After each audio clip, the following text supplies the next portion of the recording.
إن الحمد لله نحمده ونستعينه ونستغفره ونؤمن به ونتوكل عليه ونعوذ بالله من شرور أنفسنا ومن سيئات أعمالنا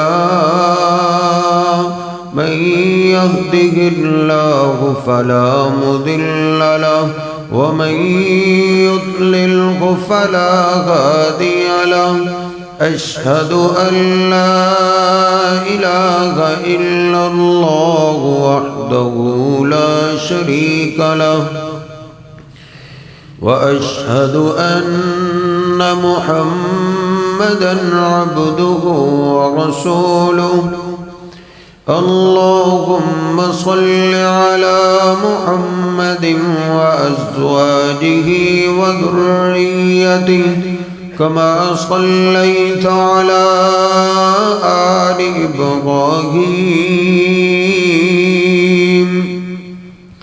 وبارك على محمد وأزواجه وذريته كما باركت على آل إبراهيم إنك حميد مجيد رب اشرح لي صدري ويسر لي أمري واحلل عقدة من لساني يفقه قولي رب زدني علما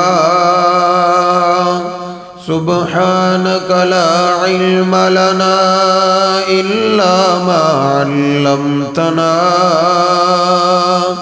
إنك أنت العليم الحكيم أما بعد فإن خير الحديث كتاب الله وخير الهدي هدي محمد صلى الله عليه وسلم وشر الأمور محدثاتها وكل محدثة بدعة وكل بدعة ضلالة وكل ضلالة في النار أعوذ بالله السميع العليم من الشيطان الرجيم من همزه ونفخه ونفسه بسم الله الرحمن الرحيم يا أيها الذين آمنوا اتقوا الله حق تقاته ولا تموتن إلا وأنتم مسلمون يا أيها الناس اتقوا ربكم الذي خلقكم من نفس واحدة وخلق منها زوجها وبث منهما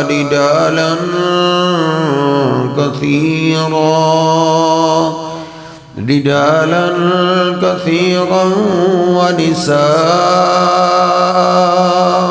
واتقوا الله الذي تساءلون به والأرحام إن الله كان عليكم رقيبا يا أيها الذين آمنوا اتقوا الله وقولوا قولا سديدا يصلح لكم أعمالكم ويغفر لكم ذنوبكم ومن يطع الله ورسوله فقد فاز فوزا عظيما سبحان ربك رب العزة عما يصفون وسلام على المرسلين والحمد لله رب العالمين.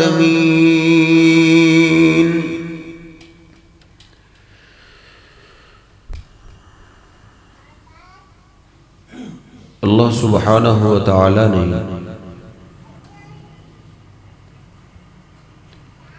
قرآن پاک میں ہمیں اپنی ذات سے ڈرایا ہے. واتقون یا اولی الالباب. اللہ فرماتا ہے اے عقل والو، اے سیانے اور سمجھدارو، مجھ سے ڈر جاؤ. اور اللہ سبحانہ و تعالی اسی سبق کو پختہ کرنے کے لیے سال بعد ہمیں ایک مہینہ رمضان جیسا عطا کرتا ہے، جو پورا مہینہ ہماری یہی ٹریننگ کراتا رہتا ہے کہ اللہ تجھے ہر جگہ دیکھ رہا ہے. پورا مہینہ. اور روزوں کا مقصد بھی یہی ہے، لعلکم تتقون، تاکہ تم اللہ سے ڈرنے والے بن جاؤ. انما یتقبل اللہ من المتقین. یہ رمضان کی محنتیں قبول ہی اس کی ہوتی ہیں جو اللہ سے ڈرنے والا بن جائے. واللہ ولی المتقین. اللہ سبحانہ و تعالی اللہ سے ڈرنے والوں کا دوست ہے. واتقوا اللہ واعلموا ان اللہ مع المتقین. اللہ سے ڈر جاؤ اور یاد رکھو اللہ پاک تقوی والوں کے ساتھ ہے. ہر جگہ، ہر وقت، ہر آن، ہر گھڑی اللہ کی مدد اس کے ساتھ ہے جو اللہ سے ڈرنے والا ہے. واللہ یحب المتقین. یہ تو اللہ پاک نے قرآن پاک میں 3 بار فرمایا کہ اللہ ڈرنے والوں سے، تقوی اختیار کرنے والوں سے محبت کرتا ہے. نبی پاک صلی اللہ علیہ وسلم نے بھی سب سے زیادہ درس اور سبق اسی بات پہ مسلمانوں کو دیا ہے کہ اللہ سے ڈر جائیں، تقوی اختیار کریں. بلکہ آپ اپنے ہر خطبے میں، وہ جمعے کا خطبہ ہو یا نکاح کا خطبہ ہو، ہر خطبے میں آپ 3 آیات کی تلاوت کرتے تھے، اور تینوں آیات میں اللہ سے ڈرنے کا حکم ہے، تقوی اختیار کرنے کا حکم ہے. اس لیے اگر رمضان مبارک کا مقصد مجھے اور آپ کو سمجھ آ جائے، پھر 11 مہینے اس کے مطابق چلیں، تو پھر مسلمان دنیا میں بھی کامیاب ہے اور آخرت میں بھی کامیاب. اس کا مقصد یہی ہے کہ ہم ڈرنے والے بن جائیں. واللہ مع المتقین. اللہ ڈرنے والوں کے ساتھ. ڈرنے والے کا مطلب ایک ہی ہے کہ آپ کو یہ سبق یاد ہو جائے کہ اللہ مجھے ہر جگہ دیکھ رہا ہوتا ہے. ہر جگہ. بہن بھائیوں سے آپ چھپ سکتے ہیں، ماں باپ سے چھپ سکتے ہیں، دوست احباب سے چھپ سکتے ہیں، لیکن آپ اور میں اللہ پاک سے نہیں چھپ سکتے. وَلَا تَقْرَبُوا الْفَوَاحِشَ مَا ظَهَرَ مِنْهَا وَمَا بَطَنَ. اللہ فرماتا ہے اللہ سے ڈرتے ہوئے بے حیائی کے قریب نہ جائے. فحاشی اور بے حیائی سے اللہ کو نفرت ہے. بھلا تقربوا الفواحش، بے حیائی کے آلات چھوڑ دے، بے حیائی کے قریب بھی نہ جائے. نبی پاک صلی اللہ علیہ وسلم نے صحابہ اکرام کو ایک دفعہ دعا دی تھی. آپ نے فرمایا میری دعا ہے اللہ تدرکوہن، کہ ایک ایسا زمانہ آئے گا، ایسے لوگ پیدا ہو جائیں گے، اور میری دعا ہے وہ وقت تمہیں نہ ملے اس سے پہلے تم دنیا چھوڑ جاؤ. لم تظہر الفاحشۃ فی قوم قط حتی یعلنوها، ایک وقت ایسا آئے گا بے حیائی میری امت میں عام ہو جائے. یہود و نصارہ، کافر، بے ایمان لوگ میری امت میں بے حیائی کو پھیلا دیں گے.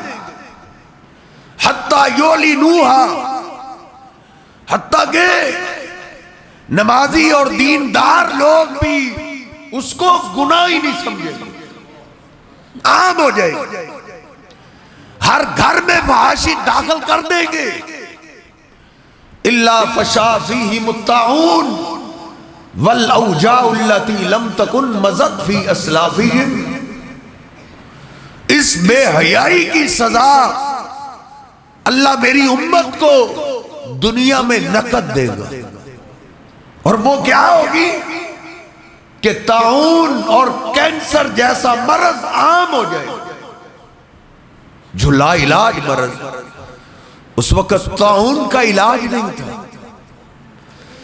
آپ فرماتے ہیں طاعون، کینسر، یہ میری امت میں عام ہو جائے گا، اور پھر وہ بیماری اللہ میری امت پہ مسلط کر دے گا جن بیماریوں کا نام ان کے بڑوں نے سنا بھی نہیں ہوگا. اس لیے اللہ فرماتا ہے وَلَا تَقْرَبُوا الْفَوَاحِشَ، بے حیائی کے قریب نہیں جانا. اور اللہ فرماتا ہے وَلَا تَقْرَبُوا الزِّنَا، زنا کے قریب نہ جاؤ. یہ نہیں کہا زنا نہ کرو، زنا تو حرام ہے ہی ہے، لیکن اللہ فرماتا ہے زنا کے قریب بھی نہ جاؤ. زنا والی جگہ کے قریب نہ جاؤ. زنا کی طرف لے جانے والے معاملات ہیں ان کے قریب نہ جاؤ. وَلَا تَقْرَبُوا الزِّنَا.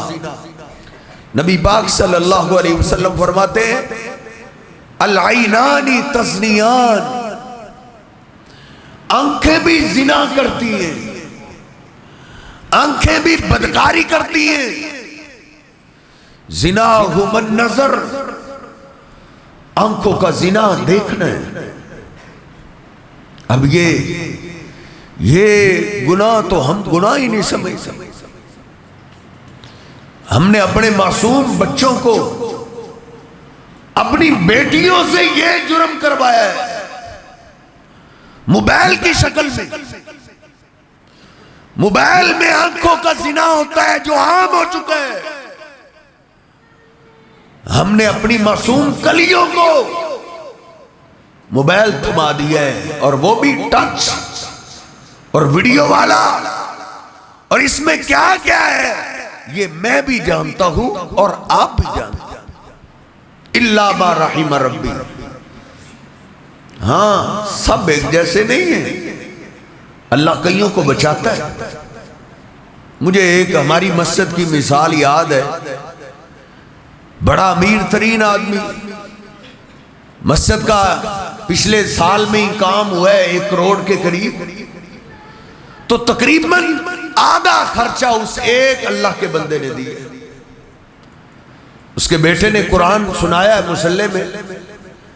جب قرآن مکمل ہوا تو وہ بتا رہے تھے، بیٹے نے کہا ابا جی میں نے قرآن مکمل کیا ہے، اب مجھے کچھ تحفہ دے. بیٹے نے تحفہ کیا مانگا؟ کہتا ہے مجھے آئی فون لے کر دے. اب باپ نے پتا کیا جواب دیا؟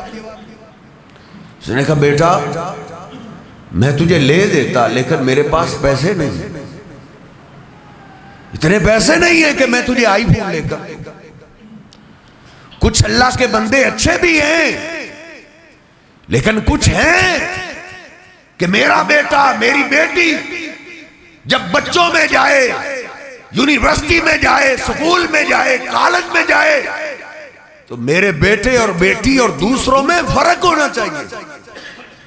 کیسے پتا چلے گا یہ امیر باپ کا بیٹا ہے، یہ امیر باپ کی بیٹی ہے؟ اس انا کے لیے ہم نے اپنی جوان معصوم کلیوں کو موبائل کی شکل میں سانپ تھمایا ہے، سانپ جو ڈستا ہے، اللہ نے اس سے منع کیا ہے۔ وَلَا تَقْرَبُوا الزِّنَا، زنا کے قریب نہ جاؤ۔ العینان تزنیان، آنکھیں بھی زنا کرتی ہے۔ والیدان تزنیان، ہاتھ بھی زنا کرتے ہیں۔ ہاتھوں کی انگلیوں سے جس سے موبائل چلتا ہے یہ انگلیاں بھی بدکاری کرتی ہیں۔ اس کا ایک ہی حل ہے، اپنی اولاد کو رمضان کا سبق سکھا دے۔ اس لیے تو نبی پاک صلی اللہ علیہ وسلم نے فرمایا تھا جس کے پاس شادی کی طاقت ہے شادی کر دو اپنے جوان بیٹے کی، اپنی جوان بیٹی کی۔ اگر شادی کی طاقت نہیں ہے اپنے بیٹے بیٹی کو روزے رکھواؤ، پھر کثرت کے ساتھ روزے رکھے، کیونکہ روزہ آپ کے بیٹی کو یہ سبق سکھاتا ہے بیٹا تجھے ہر جگہ تیرا اللہ دیکھ رہا ہوتا ہے، ہر جگہ دیکھ رہا ہوتا ہے۔ کبھی آپ نے محسوس کیے شدت کی گرمی ہو، پیاس ہو، روزہ رکھا ہوا ہو اور آپ نے کمرے کو کنڈی لگا کے بند کمرہ کر کے چھپ کر میں نے اور آپ نے کبھی پانی پیا ہو؟ پینے لگیں گے دل سے صدا آئے گی۔ روزہ تجھے مجھے سبق سکھائے گا کہ دیکھ ادھر تجھے ماں باپ نہیں دیکھ رہے، بہن بھائی نہیں دیکھ رہے، تیری اولاد نہیں دیکھ رہی، تیرے دوست احباب نہیں دیکھ رہے، لیکن جس کے لیے آپ نے روزہ رکھا ہے وہ اللہ تجھے یہاں بھی دیکھ رہا ہے۔ روزہ یہ سبق سکھاتا۔ نبی پاک صلی اللہ علیہ وسلم نے فرمایا من یضمن لی ما بین لحییہ وما بین رجلیہ اضمن لہ الجنہ، جو مجھے دو چیزوں کی گارنٹی کی ضمانت دے، دو چیزوں کی، ایک زبان کی، زبان کو صحیح استعمال کرے گا، اور دوسرا اپنی شرمگاہ کی۔ نبی پاک صلی اللہ علیہ وسلم فرماتے ہیں اضمن لہ الجنہ، باقی سب کے فیصلے قیامت کے دن ہوں گے لیکن اس کی جنت کا فیصلہ میں آج کرتا ہوں، اس کو جنت کی میں گارنٹی دیتا ہوں۔ سیدنا عبداللہ بن عباس فرماتے ہیں نبی پاک صلی اللہ علیہ وسلم نے زندگی کے آخری ایام میں اپنے قریش خاندان کو اکٹھا کیا، قریشی سب آ گئے، آل علی آ گئے، آل عقیل آ گئے، آل عباس آ گئے، آپ کی ازواج مطہرات آ گئی، سارے قریشیوں کو آپ نے اکٹھا کر کے آپ نے ان کو وصیتیں کی۔ آپ نے فرمایا اوصیکم بتقوی اللہ، شاید اللہ کی طرف سے پیغام آ جائے اور میں تمہیں چھوڑ کے چلا جاؤں، میں تمہیں اللہ سے ڈرنے کی وصیت کرتا ہوں۔ ان اولیائی الا المتقون، قیامت کے دن میرے سب سے زیادہ قریبی وہ ہوں گے جو ہر جگہ اللہ سے ڈرنے والے ہوں، وہ سب سے زیادہ میرے قریبی ہوں گے، وہ جدھر بھی ہوں۔ سیدنا عبداللہ بن عباس فرماتے ہیں پھر نبی پاک صلی اللہ علیہ وسلم نے قریش کے نوجوانوں کو خطاب کیا، یا شباب قریش، اے قریش کے نوجوانوں، احفظوا فروجکم، میں تمہیں خاص نصیحت کر رہا ہوں، تم نے میرے جانے کے بعد اپنے وجود کی حفاظت کرنی، اپنی شرمگاہ کی حفاظت کرنی، ولا تزنوا، بدکاری کے قریب نہیں جانا، الا من حفظ فرجہ فلہ الجنہ، تو تم میں سے اپنے وجود کی حفاظت کرتا رہے موت تک، میں اس کو جنت کی ضمانت دوں۔ سیدنا معاذ ابن جبل کو آپ نے فرمایا تھا، اے معاذ یمن جا رہے ہو، ان چیزوں کا خاص خیال رکھنا ہے۔ جب نصیحتوں سے فارغ ہو گئے پھر آپ نے فرمایا معاذ، مدینہ کے لوگ سمجھتے ہیں شاید یہی میرے قریبی ہیں، اے معاذ میرا قریبی ہونے کے لیے مدینہ میں رہنا شرط نہیں ہے، ان اولیائی الا المتقون حیث کانوا وَأَيْنَمَا کانوا، اے معاذ میرے قریبی اللہ سے ڈرنے والے ہیں، وہ جدھر بھی ہیں، وہ جس ملک میں بھی رہے، جس شہر میں بھی رہے، وہ میرے قریبی قریبی، اسی کا بھی تقوی اللہ، تو نے اللہ سے ڈرنا ہے۔ ایک صحابی کو آپ نے وصیت کرتے ہوئے فرمایا، اتق اللہ حیث ما کنت، تم جدھر بھی ہو، لوگوں کے سامنے ہو یا لوگوں سے چھپ کے ہو، دن کی زندگی ہو یا رات کی طریقے کی زندگی ہو، ہر جگہ آپ نے اللہ سے ڈر کے زندگی گزارنی ہے، اللہ تجھے ہر جگہ دیکھ رہا ہے۔ بیٹے اور بیٹیوں کو یہ سبق سکھانے کی ضرورت ہے کہ بیٹا ہر جگہ تجھے اللہ دیکھ رہا ہے، بیٹی ہر جگہ تجھے اللہ دیکھ رہا ہے، بس یہ ایک راستہ ہے، ایک دروازہ ہے جس دروازے کے ذریعے میں اور آپ اپنے بیٹے کو، اپنی بیٹی کو بے حیائی سے بچا سکتے، اپنی عزت کی چادر کو بچا سکتے، عزت کی دستار کو بچانے کا ایک راستہ ہے، باقی کوئی راستہ نظر نہیں آ رہا، وہ یہی ہے کہ بیٹے کو، بیٹی کو آپ جدھر بھی بھیجیں۔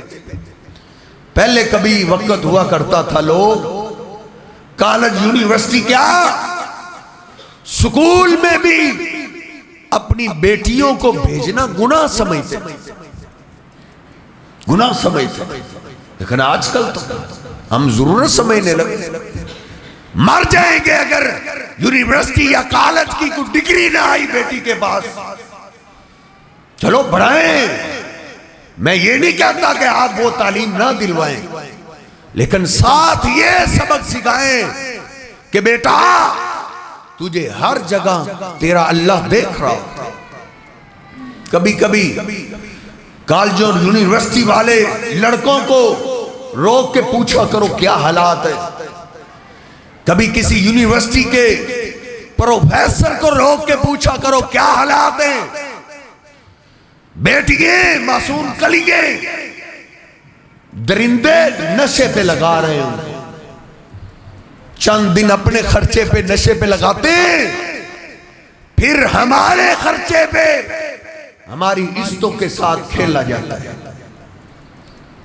یہ سبق یاد نہ ہو تو پھر بیٹے اور بیٹیاں یہ راستے استعمال کرتے، سبق ایک ہے کہ اللہ تجھے ہر جگہ دیکھ رہا ہے۔ بخاری شریف میں ایک اللہ کے بندے کا واقعہ موجود ہے، نبی پاک صلی اللہ علیہ وسلم نے فرمایا کسی بڑی مصیبت میں پھنس کے اس نے اللہ کے سامنے اس کا اظہار کیا، کیا کہتا ہے، کانت ابنت عمی، میری ایک چچا کی بیٹی تھی، احبھا، میں اس سے بڑی محبت کرتا تھا، بخار میں اس سے بڑی شدت کی محبت کرتا تھا۔ نبی پاک صلی اللہ علیہ وسلم نے جو قریبی رشتہ داروں سے پردے کا حکم دیا ہے وہ میری اور آپ کی خیر خواہی کے لیے حکم دیا ہے، میری اور آپ کی عزت کی فکر میں کہتا ہوں ہم سے زیادہ ہمارے محبوب پیغمبر کو، اس لیے آپ نے فرمایا یہ ایک خاندان کے قریب میں رہنے والے، ہم کہتے ہیں ایک ہی گھرانے، کیا کریں؟ نبی پاک صلی اللہ علیہ وسلم نے فرمایا الحم الموت، یہ جو قریبی رشتہ دار ہیں جس سے آپ کی بیٹی کا نکاح ہو سکتا ہے ان سے پردہ کروائیں، وگرنہ آپ نے فرمایا یہ موت ہے، موت، رشتہ داری بھی ٹوٹ جائے گی، عزت بھی نیلام ہو جائے گی، برباد ہو جائے گا۔ وہ کیا کہتے ہیں؟ میرے چچا کی بیٹی، آپ کہتے ہیں میرا بھتیجا بھلا ہے، میرا بھانجا بڑا بھلا ہے، نہیں، ہر ایک کے ساتھ جو شیطان ہے وہ تو بھلا نہیں، وہ شیطان جس نے آدم علیہ السلام کو معاف نہیں کیا وہ تیری بیٹی تیرے بھتیجے اور بھانجے کو کیسے معاف کرے گا؟ وہ کہتا ہے میری چچا کی بیٹی تھی، میں اس کا آشنا تھا، ثنا شاہی تھی، میں نے اس کو فراوتھا، کئی دفعہ موقع ملے، میں نے اس کو گناہ کی دعوت دی، منہ کالا کرنے کی دعوت دی، فابت، اس نے صاف انکار کر دیا۔ نیک باپ کی بیٹی، باپ نے اس کی تربیت کی ہوئی تھی، اس کو یہ سبق سکھایا ہوا تھا بیٹا کہیں تجھے باپ نہیں دیکھ رہا ہوتا لیکن تجھے تیرا رب دیکھ رہا ہوتا ہے، فابت، اس نے کئی دفعہ موقع ملے انکار کر دیا۔ پھر وقت آیا باپ فوت ہو گیا، بخاری شریف میں نے آج ہی پڑھا ہے، گھر میں غربت آ گئی، کھانا نہیں مل رہا، غربت سے تنگ آ کے اس میری کزن نے میرے پاس آ کے مجھ سے مانگا کہ کچھ دو، ہمارے پاس تو کھانے کے لیے بھی کچھ نہیں۔ ابلیس کبھی کبھی بھتیجوں اور بھانجوں کو اتنا بھیڑیا بناتا ہے، اس نے اس کے آنسوں پہ بھی ترس نہیں کیا، اس نے کہا میں تو اپنی خواہش کو پورا کروں، تجھے 100 سونے کے سکے دوں گا، 100 سونے کے سکے۔ پتہ نہیں اس نے کیسے ہاں کر، لیکن جب وہ اس کے قریب آیا فلما قعدت بین رجلیہا ارتعدت من تحتی، حدیث کے الفاظ ہیں جب وہ اس کے قریب گیا اس بچی کے جسم پہ کب کبھی تاری ہو گئی، کانپنے لگی، ڈر گیا کیا ہوا ہے؟ کہا کچھ نہیں۔ کہا کیا ہوا ہے؟ ادھر کوئی دیکھنے والا نہیں، آپ ڈرو نہیں، ادھر کوئی نہیں آ سکتا۔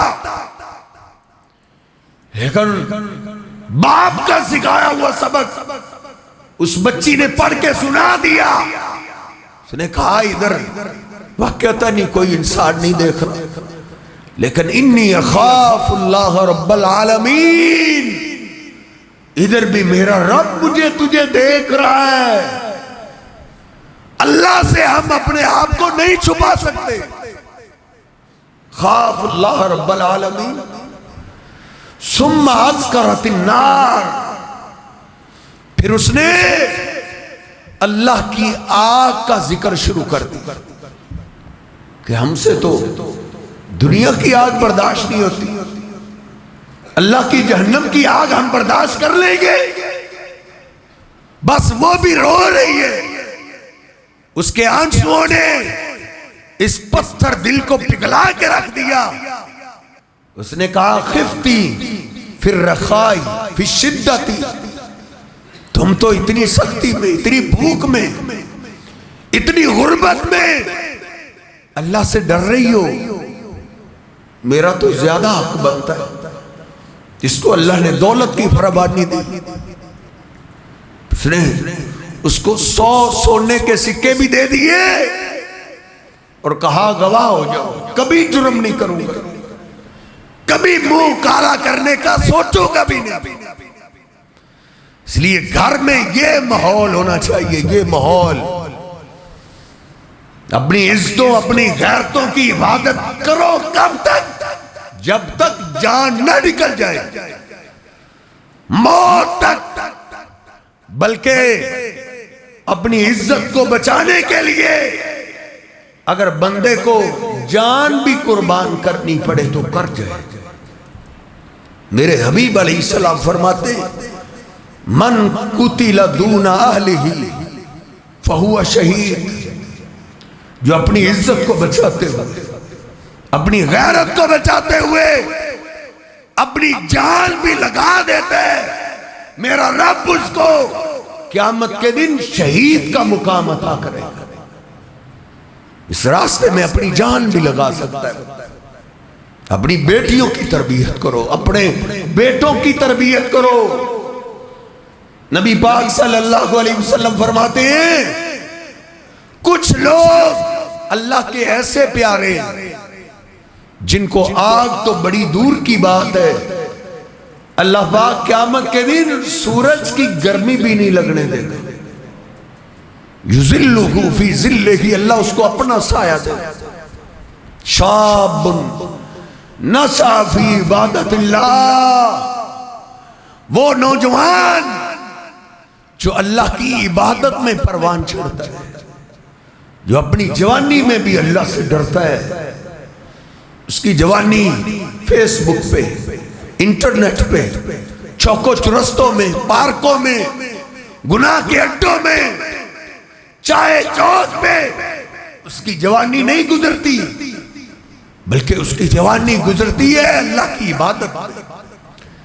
رات جلدی سو جاتا ہے، صبح جلدی اٹھ جاتا ہے، اس کو اللہ اپنا سایہ دے گا اپنا۔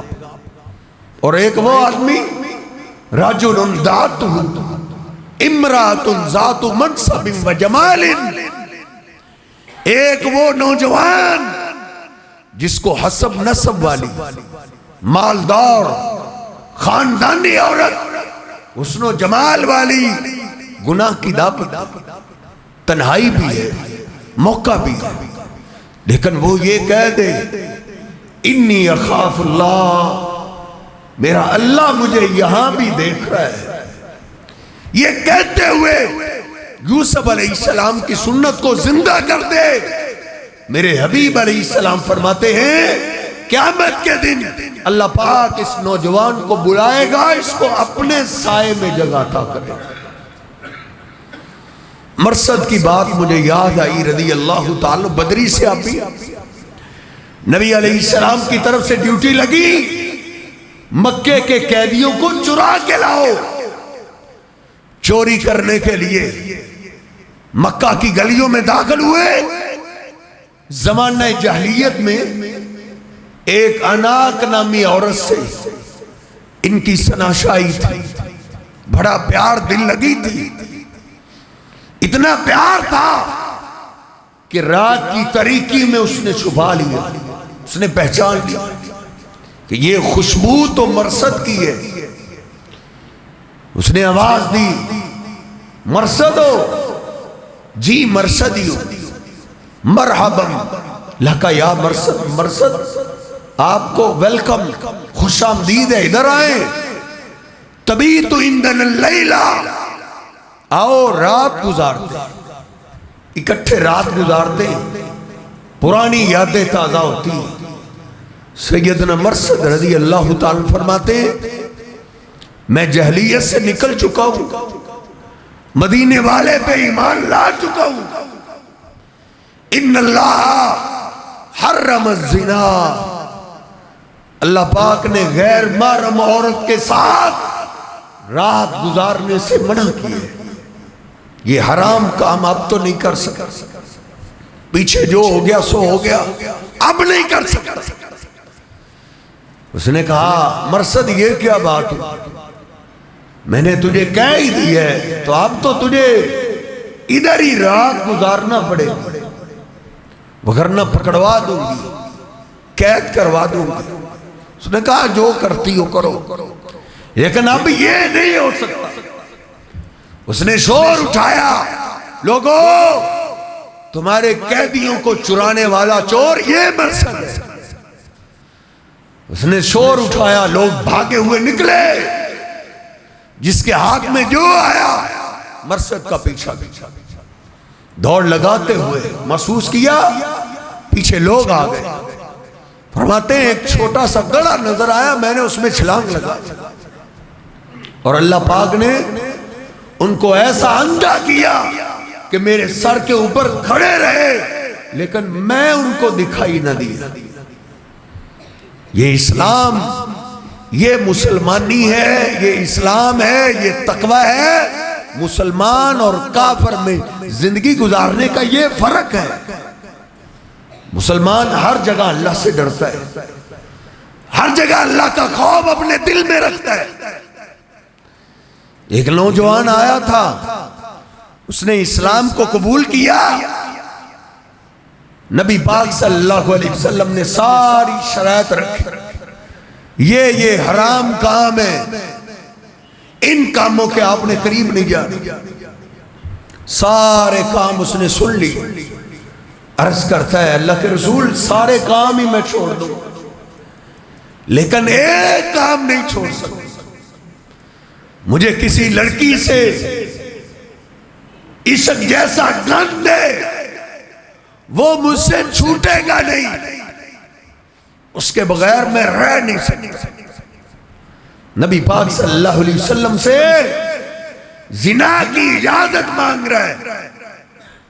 آپ نے فرمایا ادھر قریب آؤ نا، کیا آپ کی والدہ محترمہ نہیں ہے؟ اللہ کا کیا تیری ماں نہیں ہے گھر میں؟ عرض کرتا ہے جی ہے۔ کہا اتحب لأمک، کیا تم یہ پسند کرتے ہو تیری ماں کے ساتھ کوئی یہ کرے؟ عرض کی اللہ کے حبیب یہ تو کوئی بھی پسند نہیں کرتی۔ آپ نے فرمایا علی اختک، کیا تیرے گھر میں تیری بہن نہیں ہے؟ نبی پاک صلی اللہ علیہ وسلم نے قریب میں رشتے گنوائے، اس کے جسم پہ کب کبھی تاری ہو گئی۔ عرض کرتا اللہ کے حبیب مجھے سمجھ آ گئی، شاید مجھے اور آپ کو بھی سمجھ آ جائے۔ نبی صلی اللہ علیہ وسلم نے اس کو قریب بلایا اور قریب، آپ نے اس کے سینے پہ ہاتھ رکھا اور اس کو دعا کی، اللہم طہر قلبہ، اللہ اس کے دل کو پاک کر دے، واحسن فرجہ، اس کو وجود کی حفاظت کی توفیق دے دے، واغفر ذنبہ، اس کے گناہ کو معاف کر دے۔ فرماتے ہیں اس کے بعد کبھی بھی دل میں گناہ کا خیال بھی نہیں آیا، اس لیے اللہ سے دعا بھی کرتے رہے اور اپنے بیٹے اور بیٹیوں کو اس واز کے لیے مسجد میں بھی لاتے رہے۔ مسجد سے آپ کے بیٹے بیٹی کو یہ تعلیم ملتی رہی کہ بیٹا، میری بہن، میری بیٹی، کہیں دیکھنا آپ کا گھر آپ کی وجہ سے اجڑ نہ جائے، باپ کو کہیں خودکشی نہ کرنی پڑے، باپ کو کہیں محلہ نہ چھوڑنا پڑے۔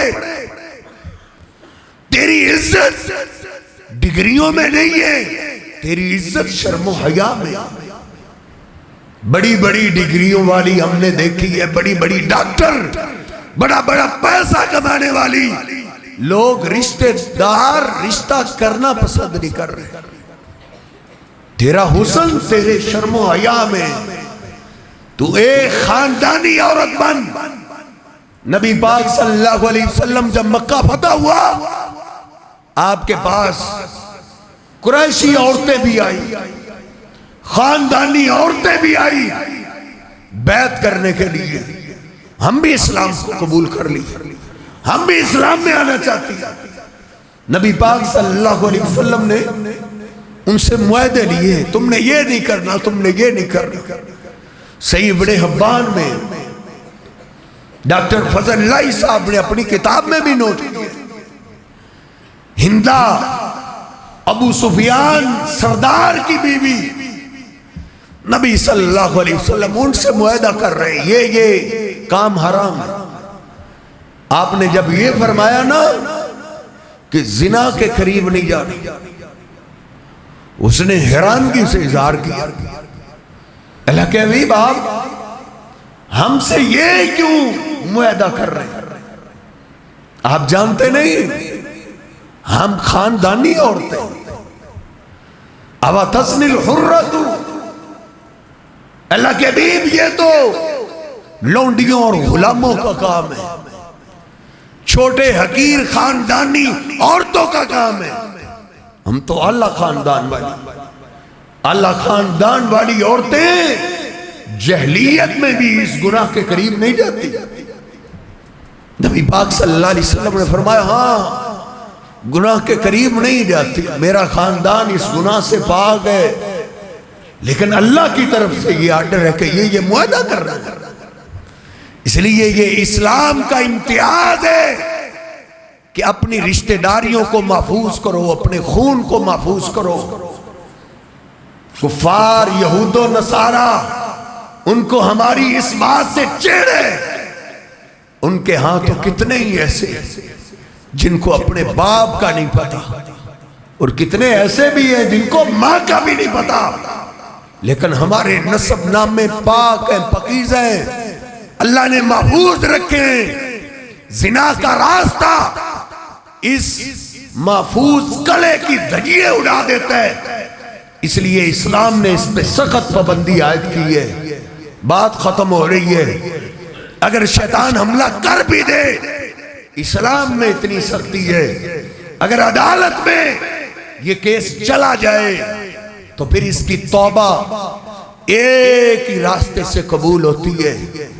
اب یہ توبہ بھی کرنا چاہے تو اللہ کے محبوب پیغمبر فرماتے ہیں پھر بھی یہ زمین پہ زندہ رہنے کے اب قابل نہیں رہا، لے جاؤ اس کو میدان میں، آدھا زمین میں گاڑ دو، اور اس کو ایک ہی دفعہ گولی سے نہیں مارنا بلکہ پتھر مار مار کے سسک سسک کے اس کی جان نکلے، پتھر مار مار کے اس کو رجم کر دو۔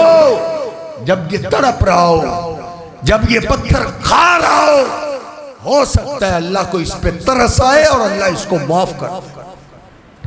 اور اگر دنیا میں یہ سزا نہ ملے، توبہ بھی نہ کر سکے، بغیر توبہ کے اللہ کے پاس چلا جائے، تو میرے محبوب پیغمبر فرماتے ہیں قبر کی جو سزائیں ہیں وہ تو سزائیں علیحدہ ہیں، لیکن مجھے اللہ نے جہنم دکھائی، اتنی سخت جہنم، لیکن میں نے اس جہنم میں سخت عذاب دیکھا ہے، مثل تنور، ایک بہت بڑا تنور ہے جہنم میں، بخاری شریف میں بہت بڑی دیگ ہے، اعلیٰ ضیقٌ، اوپر سے وہ بہت تنگ ہے، نیچے سے بہت کھلی ہے، فیہ الرجال والنساء، اس میں نے دیکھا مرد عورتیں اکٹھے جل رہے، آگ کا شعلہ اور جوش ان کو لے کے اوپر آتا ہے،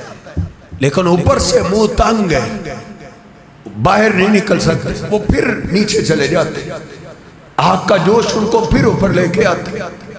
میں نے پوچھا اے جبریل جہنم کا عذاب تو پہلے ہی بڑا سخت ہے، نبی علیہ السلام فرماتے ہیں دنیا کی آگ سے وہ 70 گنا زیادہ تیز ہے۔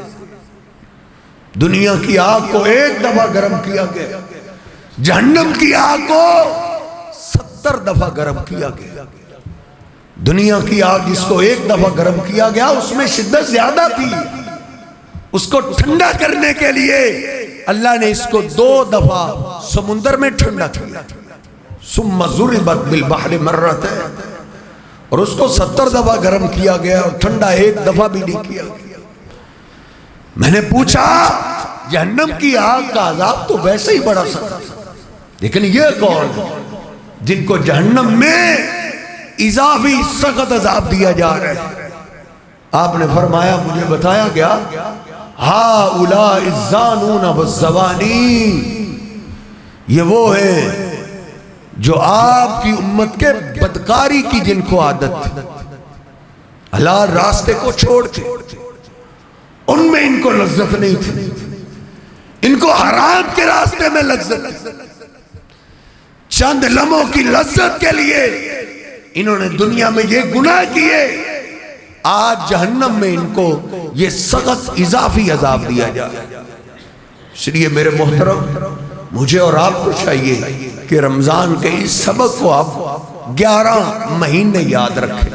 کل المؤمنین یغضوا من ابصارہم ویحفظوا فروجہم، اللہ فرماتا ہے میرے ایماندار مردوں کو کہہ دو کہ وہ اپنی نظروں کی بھی حفاظت کریں اور اپنی شرمگاہوں کی بھی حفاظت کریں۔ پھر اللہ نے فرمایا وَقُلْ لِلْمُؤْمِنَاتِ يَغْضُضْنَ مِنْ أَبْصَارِهِنَّ وَيَحْفَظْنَ فُرُوجَهُنَّ، میری ایمان والی عورتوں کو بھی کہہ دو، ایمان والی ماؤں کو، ایمان والی بہنوں کو، ایمان والی بیٹیوں کو بھی کہہ دو وہ بھی اپنی نظروں کی بھی حفاظت کریں اور اپنے شرمگاہوں کی بھی حفاظت کریں۔ اسی میں دنیا اور آخرت کی کامیابی ہے۔